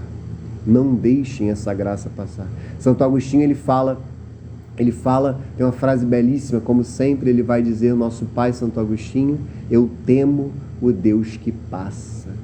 Deus, nós estamos no tempo da graça. Não deixem a graça da catequese passar na vida de vocês. Vocês estão num ano muito especial da vida de vocês. Talvez um dos mais importantes. Como dizem as famílias aqui da paróquia, não deixem essa graça passar. E aí a gente chega aqui nessa parte das chaves do reino, em que a gente vai falar do ato de nosso Senhor Jesus Cristo de constituir o clero, de eleger os 12 apóstolos e dar a eles um poder, dar a eles uma autoridade, dar a eles o poder das chaves. Vamos lá, é o parágrafo 551. Desde o início de sua vida pública, Jesus escolhe homens em número de 12 para estar com ele e para participar de sua missão. Dá-lhes participação em sua autoridade e enviou-os a proclamar o reino de Deus e a curar. Permanecem eles para sempre associados ao reino de Cristo, pois Jesus dirige a igreja por intermédio deles. Disponho para vós o reino, como meu Pai o dispôs para mim, a fim de que comais e bebais a minha mesa em meu reino, e vos senteis em tronos para julgar as 12 tribos de Israel. No colégio dos 12, Simão Pedro ocupa o primeiro lugar. Jesus confiou-lhe uma missão única. Graças a uma revelação vinda do Pai, Pedro havia confessado: tu és o Cristo, o Filho do Deus vivo. Nosso Senhor lhe declara na ocasião: tu és Pedro, e sobre esta pedra edificarei minha igreja, e as portas do inferno nunca prevalecerão contra ela. Cristo, pedra viva, garante à sua igreja, construída sobre Pedro, a vitória sobre as potências de morte. Pedro, em razão da fé por ele confessada, permanecerá como a rocha inabalável da igreja. Terá por missão defender esta fé de todo desfalecimento e confirmar nela seus irmãos. Jesus confiou a Pedro uma autoridade específica. Eu te darei as chaves do reino dos céus. O que ligares na terra será ligado nos céus, e o que desligares na terra será desligado nos céus. O poder das chaves designa a autoridade para governar a casa de Deus, que é a igreja. Jesus, o bom pastor, confirmou este encargo depois de sua ressurreição: apacenta as minhas ovelhas. O poder de ligar e desligar significa a autoridade para absolver os pecados, pronunciar juízos doutrinais e tomar decisões disciplinares na igreja. Jesus confiou esta autoridade à igreja pelo ministério dos apóstolos e particularmente de Pedro, o único ao qual confiou explicitamente as chaves do reino. Então vamos aqui, eu escolhi uma passagem que eu não tinha colocado no WhatsApp, que eu vou ler aqui, é justamente a eleição dos 12, que está no Evangelho de São Marcos, capítulo 3, versículos 13 a 19. A eleição dos 12, antes da gente ler essa passagem espetacular do Evangelho de São Mateus, que fala da profissão de fé de São Pedro. Vamos lá. Marcos 3, versículos 13 a 19. Depois subiu ao monte e chamou os que ele quis, e foram a ele. Designou 12 dentre eles para ficarem em sua companhia. Ele os enviaria a pregar com o poder de expulsar os demônios. Escolheu estes 12: Simão, a quem pôs o nome de Pedro, Tiago, filho de Zebedeu, e João, seu irmão, aos quais pôs o nome de Boanerges, que quer dizer filhos do trovão. Ele escolheu também André, Filipe, Bartolomeu, Mateus, Tomé, Tiago, filho de Alfeu, Tadeu, Simão, o zelador, e Judas Iscariotes, que o entregou. Então aqui é a eleição dos 12. Vamos agora ao Evangelho de São Mateus, que a gente vai ver o momento em que nosso Senhor claramente escolhe, né? Já tinha escolhido, mas revela a escolha de São Pedro como príncipe dos apóstolos. Só para que vocês saibam, os apóstolos são os bispos. Os bispos são sucessores dos apóstolos. São Pedro é o Papa, é o Santo Padre, o Papa. Eu acho que você já sabe me pergunta, né? A gente fez essa pergunta uma vez. Porque com a morte de Judas, aí aparece uma vaga, né? Sim. E aí ficou aquela vaga entre... Seria José, operário, ou José... Não, José é outro José. José de Arimateia. Não é José de Arimateia, é um outro José. E aí eu procurei na literatura, busquei informações e não consegui encontrar. Vou perguntar agora para ele se ele pode, se ele tem alguma informação mais... Sobre quem? Essa figura de José? Esse que substituiu... Não, é São Matias. Quem substituiu Judas foi Matias. Matias, ele foi celebrado essa semana, inclusive. Dia 14, sexta-feira, foi dia de São Matias, apóstolo. Matias, ele é celebrado. O outro que estava disputando a vaga que é... Não, o outro se chamava José. Só fala que é José chamado Barsabás. Mas é mais uma dessas figuras que não tem tanta informação. Tem apóstolos que nós não temos muita informação sobre eles.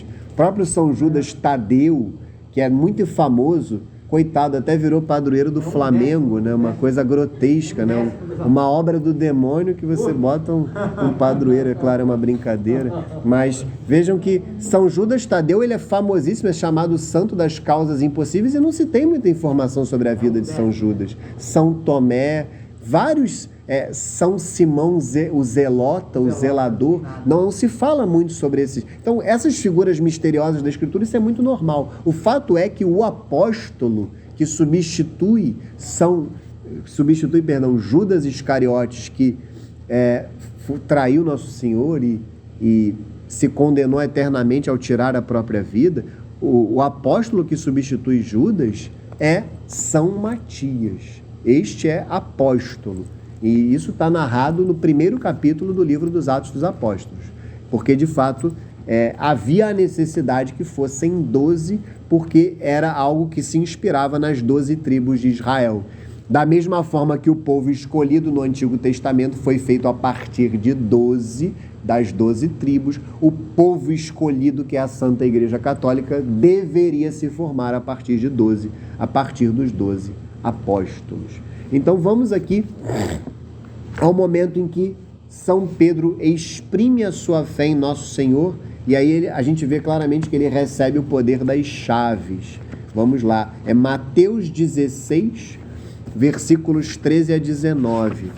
Mateus 16, versículos 13 a 19. Chegando ao território de Cesareia de Filipe, Jesus perguntou a seus discípulos: no dizer do povo, quem é o Filho do Homem? Responderam: uns dizem que é João Batista, outros Elias, outros Jeremias ou um dos profetas. Disse-lhes Jesus: e vós, quem dizeis que eu sou? Simão Pedro respondeu: tu és o Cristo, o Filho de Deus vivo. Jesus então lhe disse: feliz és, Simão, filho de Jonas, porque não foi a carne nem o sangue que te revelou isto, mas meu Pai que está nos céus. E eu te declaro, tu és Pedro, e sobre esta pedra edificarei a minha igreja. As portas do inferno não prevalecerão contra ela. Eu te darei as chaves do reino dos céus. Tudo que ligares na terra será ligado nos céus, e tudo que desligares na terra será desligado nos céus. Então, Por essas duas passagens, a gente vê muito claramente que Nosso Senhor institui o sacramento da ordem. Isso a gente vê também na própria passagem do lava-pés, é uma passagem que também mostra a instituição do sacramento da ordem, e que a ordem ela é exclusiva para homens, tá, gente? Isso é muito importante, porque hoje há pessoas dentro da igreja que defendem a ordenação das mulheres. Isso é uma aberração.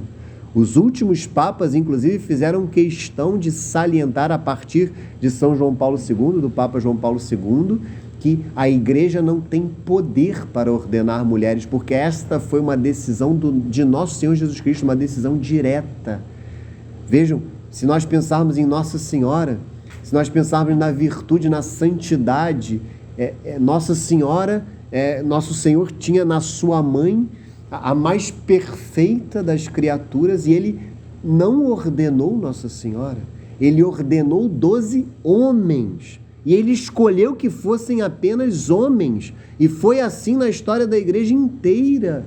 Como é que agora alguns sem vergonhas, inimigos da fé infiltrados na igreja, querem defender a ordenação de mulheres? Isso não faz o menor sentido. Então, o Papa João Paulo II declarou que a igreja não tem poder para ordenar as mulheres, o Papa Bento reiterou e o Papa Francisco também. Então fujam completamente desses absurdos. Então aqui está muito claro que Nosso Senhor definiu que existe o clero e que o clero é a hierarquia da igreja. Isso é importante. A gente vai falar disso mais à frente, quando a gente falar da hierarquia eclesiástica e falarmos da nossa realidade de fiéis leigos. Existe uma hierarquia. A igreja ela não é democrática, a igreja ela é monárquica, e quem governa a igreja é o Santo Padre, o Papa.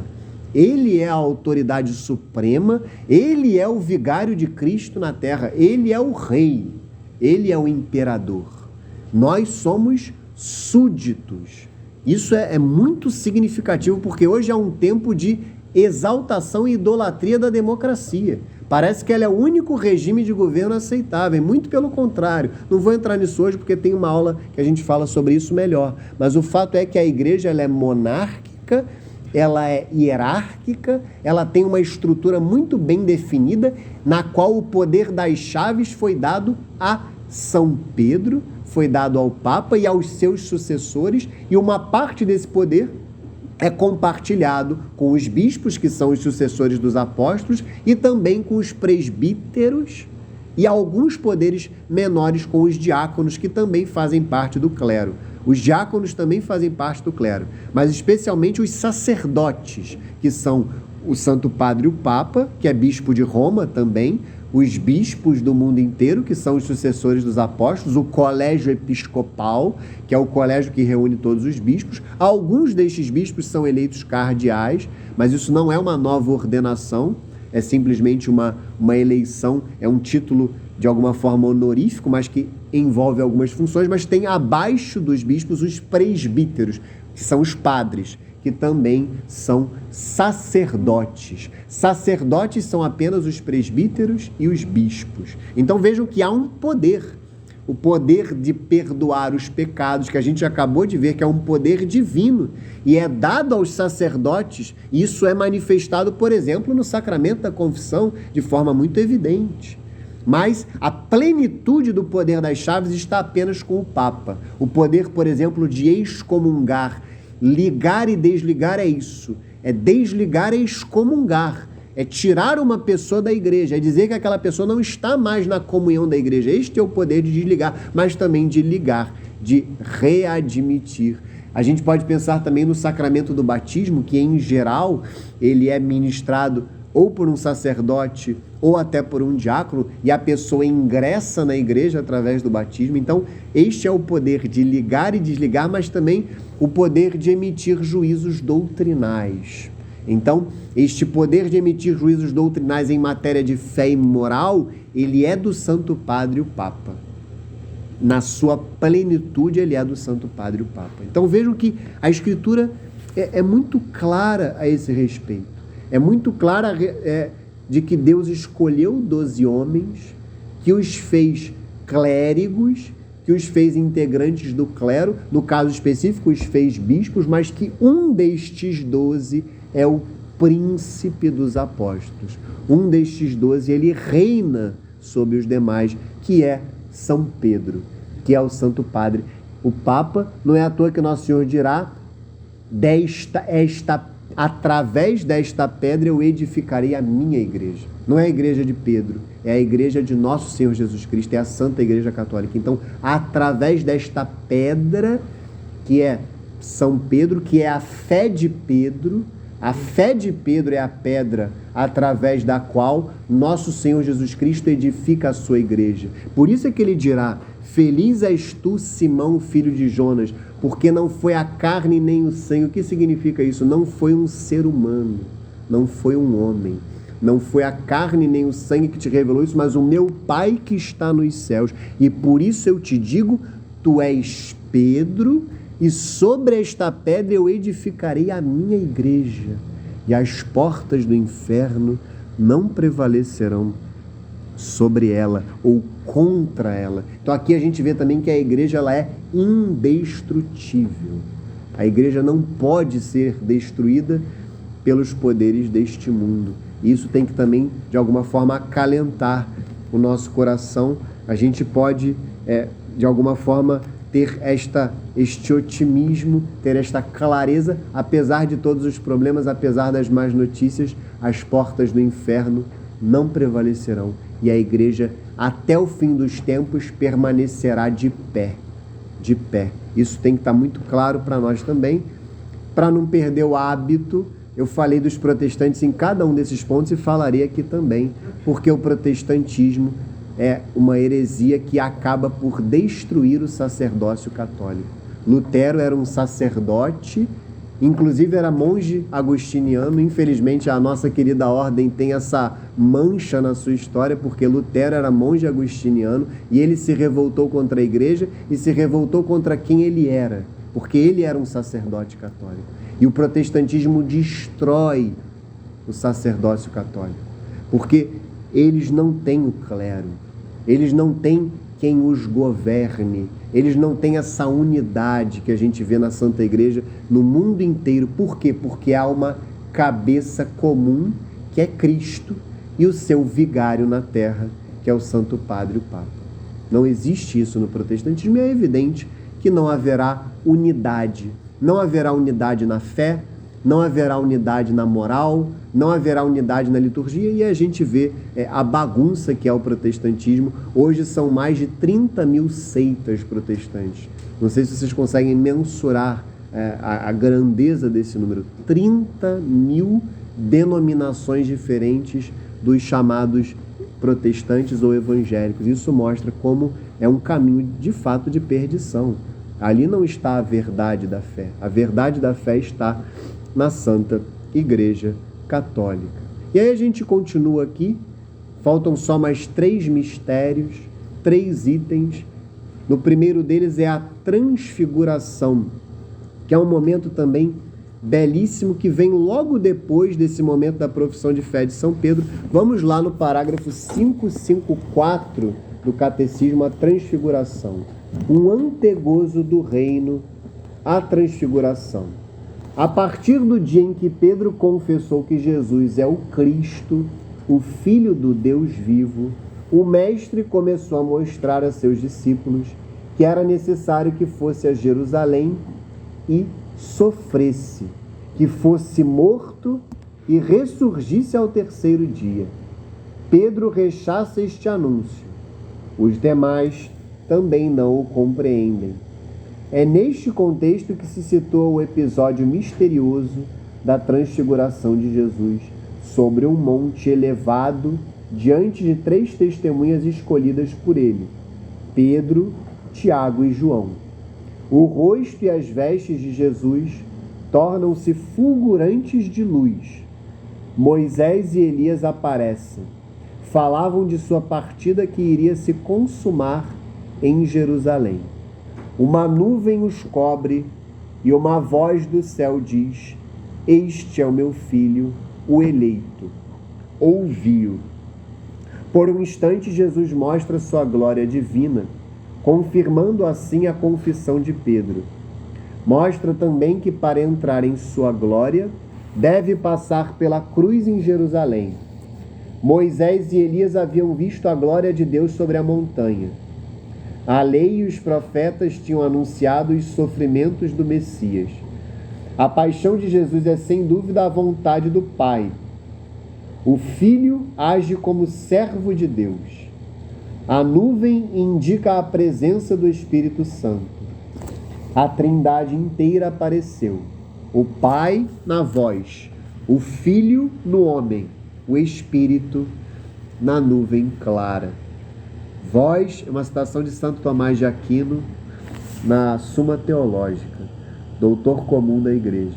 Vós vos transfigurastes na montanha, e porquanto eram capazes, vossos discípulos contemplaram vossa glória. Cristo Deus, para que quando vos vissem crucificado, compreendessem que vossa paixão era voluntária e anunciassem ao mundo que vós sois verdadeiramente a irradiação do Pai. É uma citação da liturgia bizantina, belíssima, diga-se de passagem. No limiar da vida pública, o batismo. No limiar da Páscoa, a transfiguração. Pelo batismo de Jesus, foi manifestado o mistério da primeira regeneração, o nosso batismo. A transfiguração é o sacramento da segunda regeneração, a nossa própria ressurreição. Desde já, participamos da ressurreição do Senhor pelo Espírito Santo que age nos sacramentos do corpo de Cristo. A transfiguração dá-nos um antegozo da vinda gloriosa do Cristo, que transfigurará nosso corpo humilhado, conformando ao seu corpo glorioso. Mas ela nos lembra também que é preciso passarmos por muitas tribulações para entrarmos no reino de Deus.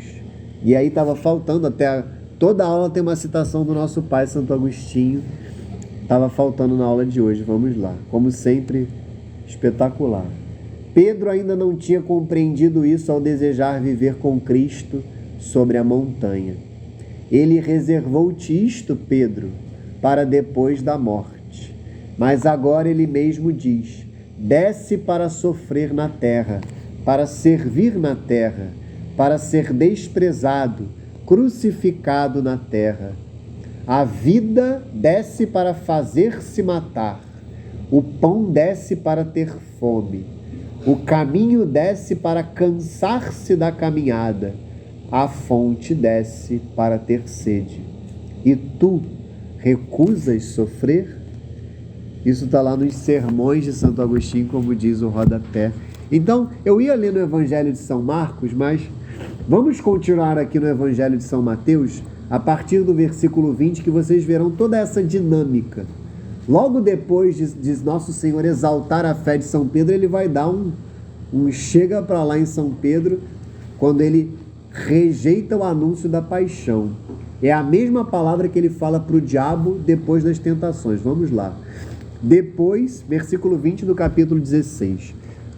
Depois ordenou aos seus discípulos que não dissessem a ninguém que ele era o Cristo. Não era o momento ainda dele se revelar para todos.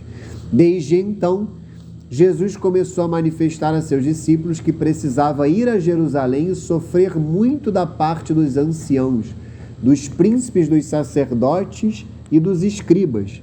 Seria morto e ressuscitaria ao terceiro dia.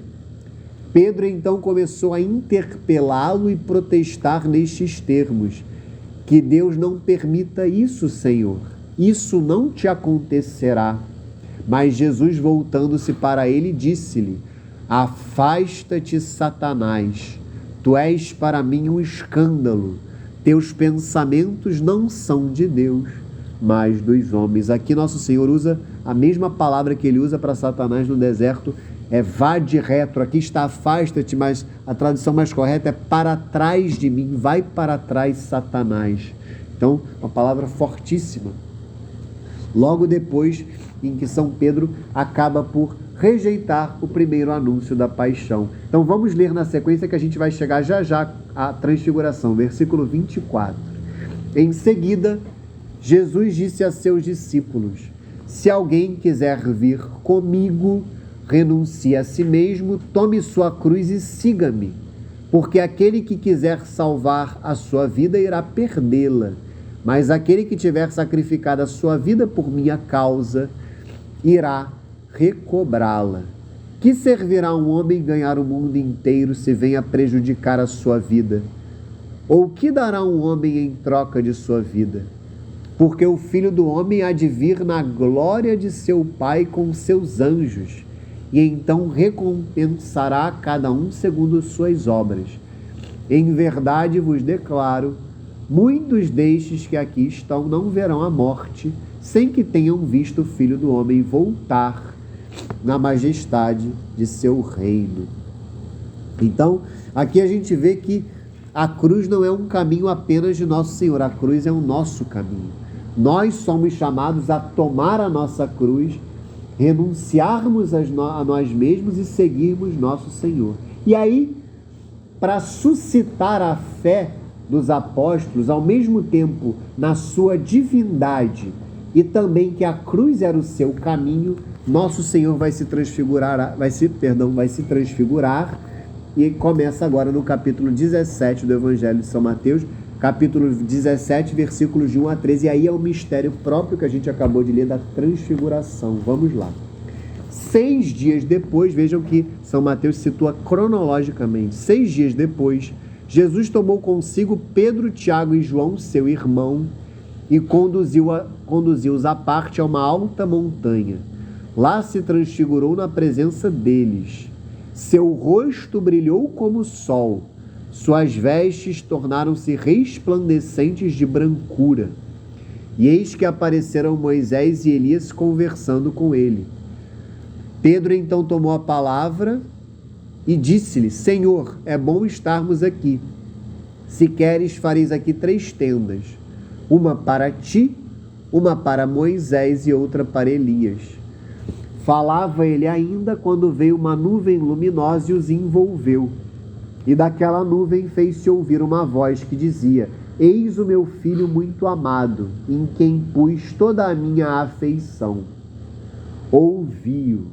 Ouvindo esta voz, os discípulos caíram com a face por terra e tiveram medo. Mas Jesus aproximou-se deles e tocou-os, dizendo: Levantai-vos e não temais. Eles levantaram os olhos e não viram mais ninguém, senão unicamente Jesus. E quando desciam, Jesus lhes fez esta proibição: Não conteis a ninguém o que vistes, até que o Filho do Homem ressuscite dos mortos. Em seguida, os discípulos o interrogaram: Por que dizem os escribas que Elias deve voltar primeiro? Jesus respondeu-lhes: Elias de fato deve voltar e restabelecer todas as coisas. Mas eu vos digo que Elias já veio, mas não o conheceram. Antes fizeram com ele quanto quiseram. Do mesmo modo, farão sofrer o Filho do Homem. Os discípulos compreenderam então que ele lhes falava de João Batista. Então, uma passagem também riquíssima. Eu não sei se vocês conseguem ver que, de fato, há um paralelo claríssimo dessa passagem com o batismo de Nosso Senhor. O Catecismo vai até salientar muito bem. O batismo está no limiar da vida pública e a transfiguração ela está no limiar da paixão, do limiar do mistério pascal. Então, de alguma forma, aqui nós estamos próximos desta ida de Nosso Senhor Jesus Cristo para Jerusalém para dar a sua vida por nós. Então, Nosso Senhor, ele sobe o monte, né, um monte elevado, como diz o Catecismo, que é o Monte Tabor. Esse é o nome do monte que Nosso Senhor sobe. E ali ele se revela aos apóstolos na sua glória. Ele se revela como Deus. Saibam que não é o mesmo que ver Deus face a face. Eles não tiveram aqui a visão beatífica, tá? Porque a visão beatífica é própria dos santos. Caso contrário, eles não teriam caído em pecado como caíram na própria paixão. São Pedro negou Nosso Senhor Jesus Cristo 3 vezes. São Tiago e São João fugiram. São João voltou e ficou aos pés da cruz. Foi o único que ficou aos pés da cruz. Mas aqui não é a visão beatífica, mas sem dúvida nenhuma eles contemplaram algo da glória de Deus, algo da glória de nosso Senhor Jesus Cristo. Vale dizer que são os 3 apóstolos mais próximos de nosso Senhor, sem dúvida nenhuma. São Pedro, São Tiago maior, né, e São João, irmãos, ambos filhos de Zebedeu. Tanto que estes 3 estavam presentes em outros momentos da vida de nosso Senhor. Eles estavam presentes, por exemplo, na agonia de nosso Senhor Jesus Cristo no Getsêmani. Eram estes 3 que estavam presentes. Eles também estavam presentes na ressurreição da filha de Jairo, aquele milagre belíssimo em que nosso Senhor dirá para ela, Talitha cum, né? Menina, levanta-te. Existem algumas mulheres que se chamam Talita, né? Talita vem do aramaico menina, Talitha cum. Naquele momento, nosso Senhor leva com ele apenas Pedro, Tiago e João. Então, de fato, os 3 apóstolos mais próximos. Aqui também a Santíssima Trindade se revela, como aconteceu no batismo. A diferença é que aqui o Espírito Santo se revela como a nuvem luminosa, não como pomba, como tinha acontecido no batismo. E é interessante a gente lembrar da nuvem luminosa que guiava o povo de Israel durante o Êxodo. Não sei se vocês já leram o livro do Êxodo, mas quando o povo de Israel deixou o Egito e se dirigiu ao Mar Vermelho, ele era guiado por uma nuvem, que é a Shekinah, né? A Shekinah é esta nuvem, é esta presença de Deus, e aqui o Espírito Santo ele está presente na nuvem. Nosso Senhor no homem, como diz Santo Tomás, e o Pai na voz. E a frase do Pai é a mesma que ele havia proclamado no momento do batismo. Eis o meu filho muito amado. Só tem uma diferença. Eis o meu filho muito amado em quem pus toda a minha afeição. Algumas traduções colocam a minha complacência, o meu bem-querer. A diferença aqui é que há um complemento, ouvi-o, escutai-o. E aí eu faço referência àquilo que já falei na aula de hoje. Nós devemos ouvir a palavra de Deus, que é nosso Senhor Jesus Cristo. Ele é a palavra eterna do Pai, ele é o verbo que se fez carne. Nós devemos ouvi-lo. A nossa vida ela deve se moldar, ela deve se orientar pela palavra de Deus. Nós devemos nos submeter à sua vontade, nos submeter a nosso Senhor Jesus Cristo. E é interessante dizer que Moisés e Elias aparecem, 2 figuras centrais do Antigo Testamento. Moisés representa a lei e Elias os profetas. Eu não sei se vocês já viram que muitas vezes o Antigo Testamento ele é resumido nisto, a lei e os profetas. A lei é o primeiro, são os 5 primeiros livros, que é o Pentateuco, e os profetas são os livros proféticos, a lei e os profetas. Tanto que Nosso Senhor vai dizer a regra de ouro do Evangelho, não sei se vocês já leram, lá no Sermão da Montanha, nós devemos fazer ao próximo apenas aquilo que nós gostaríamos que eles fizessem a nós. E é o que Nosso Senhor dirá naquele momento?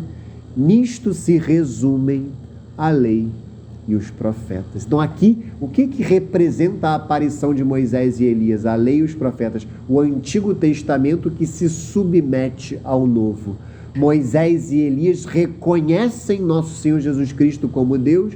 Moisés e Elias que reconhecem nosso Senhor Jesus Cristo como Messias, como o Salvador esperado. Então é o Antigo Testamento que se submete ao Novo.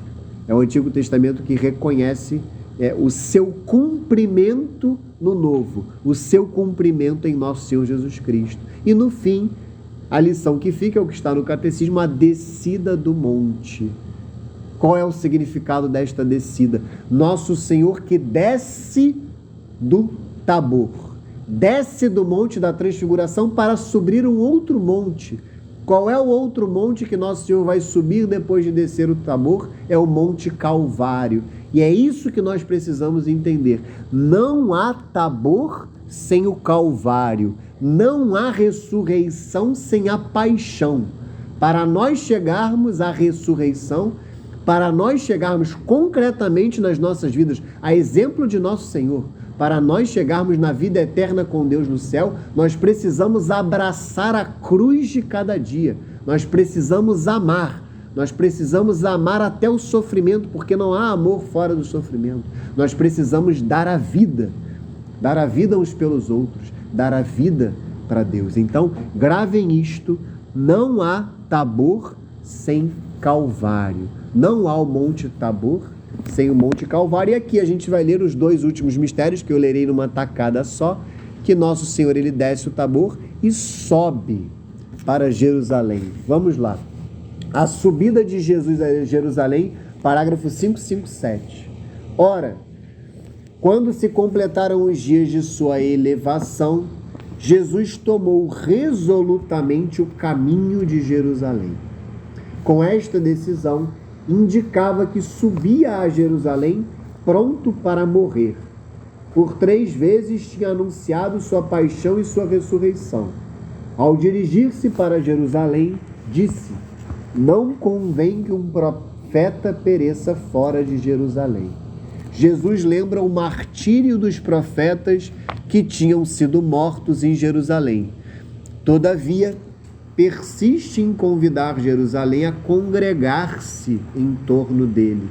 Quantas vezes quis eu ajuntar os teus filhos, como a galinha recolhe seus pintinhos debaixo das asas, e não o quiseste.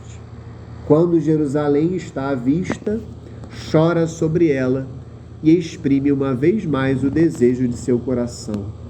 Ah, se neste dia também tu conhecesses a mensagem de paz.